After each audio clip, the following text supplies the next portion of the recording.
Jeste li se ikad zapitali kako neki uzgajivači uspijevaju održati gotovo jednaku proizvodnju jaja čak i kad temperature padnu ispod nule?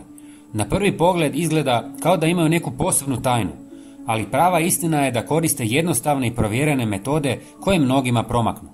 U ovom videu otkriću vam upravo te korake, ali postupno, kako biste mogli razumjeti zbog čega djeluju i kako ih sami možete primijeniti u svom dvorištu. Ovo će vam sigurno poboljšati prinos jaja.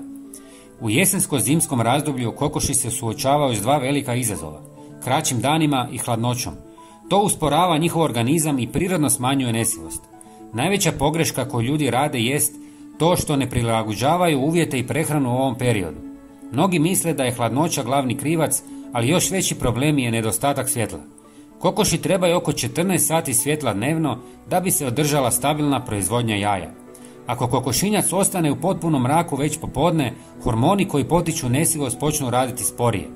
Lagano, umjetno svjetlo, postavljeno tako da produži dan, može činiti enormnu razliku.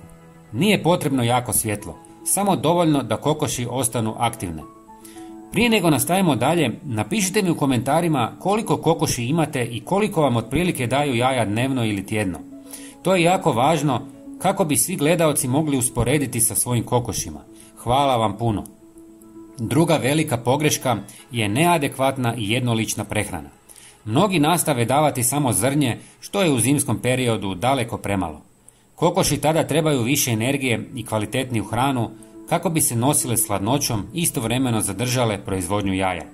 Osnovna hrana treba i dalje biti kvalitetna mješavina za nesilice s oko 17% proteina, no zimi tu mješavinu treba pojačati dodatnim izvorima proteina, kao što su sušeni insekti, kuhani grašak, kuhana jaja ili čak fermentirani obrok. To pomaže održati snagu, zdravlje i stabilan ran cijelog organizma. Jednako važni su i minerali. Kalcij je ključan za čvrste ljuske, a kokoši ga zimi često troše više nego ljeti. Možete im davati usitnjene ljuske jaja, vapnenac ili ljuske kamenica koje se polako otpuštaju i daju im stalan izvor kalcija tijekom noći. Uz kalcij važan je i fosfor jer pomaže njegovu apsorpciju.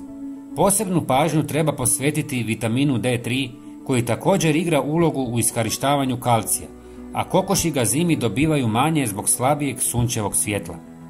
U prehranu se mogu dodati i prirodni dodaci za jačanje imuniteta. Kelp, što je sušena morska alga, posebno je koristan zbog svog bogatog mineralnog sastava.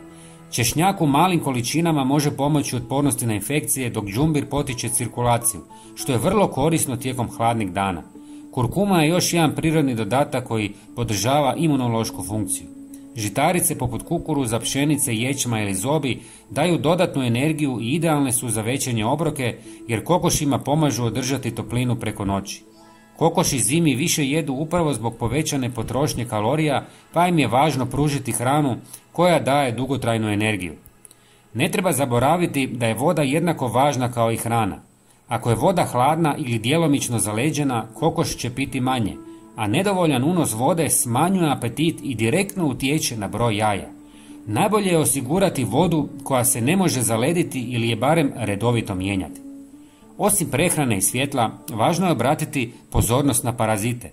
Uši i grinje česta su prijetnja, posebno zimi kada kokoši više vremena provode u zatvorenom prostoru. Ti paraziti iscrpljuju ptice, smanjuju imunitet i vrlo brzo utječu na proizvodnju jaja. Najbolja obrana je prevencija. Kokošima treba omogućiti posude s pepelom i pijeskom u koju se mogu kupati. To je njihov prirodni način borbe protiv nametnika. Pukotine u kokošincu dobro je posipati diatomejskom zemljom koja isušuje parazite i sprječava njihovo širenje. Redovita zamjena slave i držanje prostora suhim dodatno smanjuje rizik od razvoja nametnika. Na kraju treba naglasiti da kokošima zimi treba i toplina, ali bez pretjerivanja. Cilj nije da im bude toplo kao u kući, nego da temperatura ne pada ispod točke smrzavanja i da je prostor suh i bez propuha.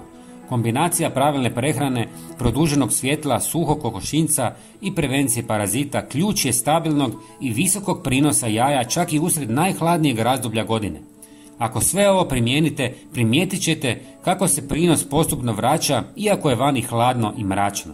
Tajna nije jedna pojedinačna stvar, nego sklad više faktora koji zajedno čine razliku između prosječnog i izvrsnog uzgoja. Ako želite da vaše kokoši zimi dočekaju zdrave i produktivne, ovo je pravi put. Hvala vam što ste gledali. Pretplatite se na naš kanal jer je potpuno besplatno, a svakodnevno vam donosimo najnovije savjete. Pozdrav!